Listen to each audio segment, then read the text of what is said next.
Hi, I'm Jeff from New York. Please like and subscribe. Young Billionaire, Season 2, Episode 7, New Luxury Car. Elisa gritted her teeth and stopped walking. Jeff coughed a few times and Elisa patted his back. He's obviously also a sickly person, Commented one of her uncles.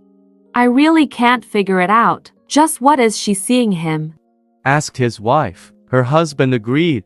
Judging from the look of him. I know he won't live for much longer. It's time to eat. Felisa said as she looked at Elisa angrily and walked away. The servants began to arrange the chairs and bring out the wine and snacks. They set a long dining table in the courtyard. Family members sit in their usual places. The Cortez men had also returned from their fishing trip in the Purple Dawn Lake. They included Alyssa's father Jacob and Noah's father Richard. From the outside, it looked like they were talking and laughing together, but in reality, they were secretly competing for power within the Cortez family. Jacob walked up to his wife Alice and daughter Elisa. He noticed Jeff, but it didn't cross his mind that he was anything to do with his family. As in the previous 2 years, Alyssa's family walked toward the seats closest to Felisa's. Jacob went to sit down with his wife and daughter. "Mom," he greeted Felisa, but she didn't respond. She seemed to be upset. Don't be in such a hurry to sit down. Felisa said coldly, without even looking at him. "Oh, haha, okay." Jacob's backside had nearly touched the chair when he awkwardly laughed and stood up once more. We have guests here today. Why don't you take a seat at the end of the table? Felisa said with a stern expression before glancing at Becca and Blake, who were seated at the 4th and 5th seats to her right. Becca, you and Blake come and sit here. Yes, Grandma. Becca replied sweetly. Holding Blake's arm, she happily walked to Jacob's seat and coughed lightly, saying, Uncle, please, could you move so we can sit down? Jacob was perplexed, trying to retrain a shred of dignity. He smiled and made way for his niece and her boyfriend to take their seats. Jacob, Alice and Elisa all headed toward their seats further than the table. It was only now that he noticed that the scruffy boy who didn't seem to belong was always next to Elisa. He asked his wife who the stranger was. When Alice told her, he looked angrily at Elisa. He wanted to ask her to immediately admit her mistake to her grandmother and to quickly get rid of Jeff so that they could retain their respected status within the family. However, by that time, the servants had laid the tables, and he didn't dare to lose his temper with Elisa. As the meal was about to start, he would have to wait until they got home before sorting it out. Seeing that the people sitting on either side of Felisa were all from Richard's family, and that she seemed to be very satisfied with Becca's boyfriend, he felt even more upset with his daughter. I'm sorry about my family. Elisa whispered to Jeff. She regretted begging him to come to the family reunion with her. Looking at his pale face, she was very worried. Is your throat sore? It's not too bad, but I could do with some hot water. Jeff replied. He didn't blame Elisa at all, but he did feel an itch in his throat.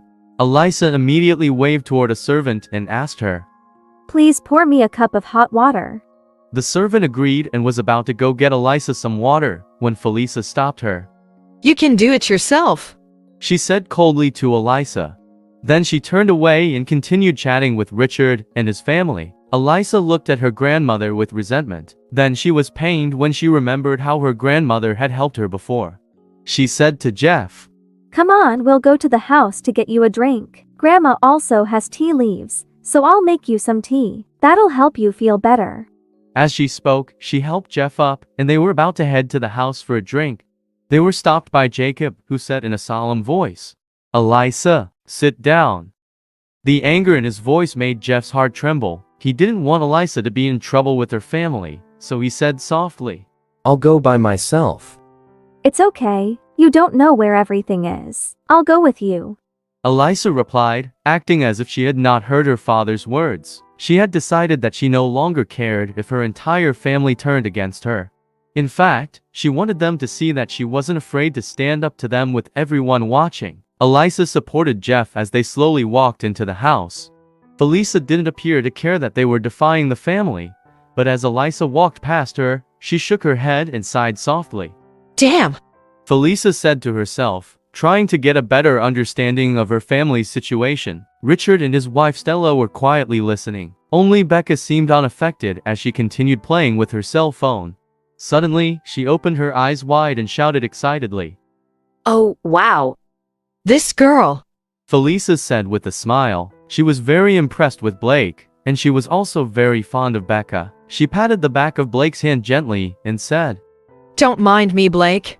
This girl is always excited about something or other. Who? Me grandma. Becca smiled as she pounded at her grandmother. She put her phone on the table and said to her family, Look at this. Aren't you all shocked? Mr. Vigna, the president of the Ferrari Corporation of Italy, is in America. Blake picked up her phone and read it out to everyone. The news was that the president of Ferrari in Italy had come to America in person to deliver the world's most expensive brand new Ferrari to a mysterious buyer. The car was worth over $2 million. Blake calmly told everyone. This is interesting news. Ferrari was founded in 1939 by Enzo Ferrari, a world-famous manufacturer of Formula One cars. Ferrari's cars are handmade and very few are produced. As of 2022, a total of only 13,221 new cars have been made. Felisa's eyes lit up as she watched Blake and thought, To know so much about one particular news story, this young man clearly has an impressive depth and range of knowledge. Richard and Stella both smiled at Blake with satisfaction. Richard said, Blake, you seem to know Ferrari quite well. Blake replied casually, You flatter me, Mr. Cortez. Actually, I bought a Ferrari not long ago, and that time, I did a lot of research into the company. Hearing that Blake owned a Ferrari, Richard was pleasantly surprised. He rubbed his hands as he contemplated the possibility of taking it for a spin. He said, What? You drive a Ferrari? Why didn't I see it when I arrived? How did I miss it? Blake replied humbly, Oh, you didn't see it because I didn't drive it here today. If you'd like to try it out, I can get someone to drive it over here. He was determined to make a good impression in the Cortez family and lay a solid foundation for his marriage to Becca. He had planned to keep his Ferrari as a backup plan, but since the topic had come up, he decided to use it now to impress his future in-laws. Richard replied excitedly, Can you? I'd really appreciate it if you can get someone to drive your car over here. I would love to try it out and find out what it feels like to drive the world's best luxury car. Richard was very proud of his future son-in-law and wanted him to bring the car over to show off in front of the rest of the family. No one else in their family owned a Ferrari. Okay. Blake agreed. He immediately called a member of his staff and told him to bring his car over. Felisa watched Blake and quietly nodded her head. A satisfied smile appeared on her face.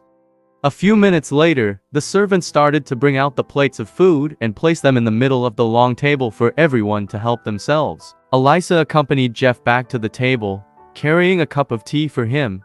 He had drunk some hot water in the house and was feeling much better. They walked to their seats and sat down. Everyone started their meal and chatted. As they ate, Jeff realized that he was a little hungry and helped himself to get some vegetables and salad.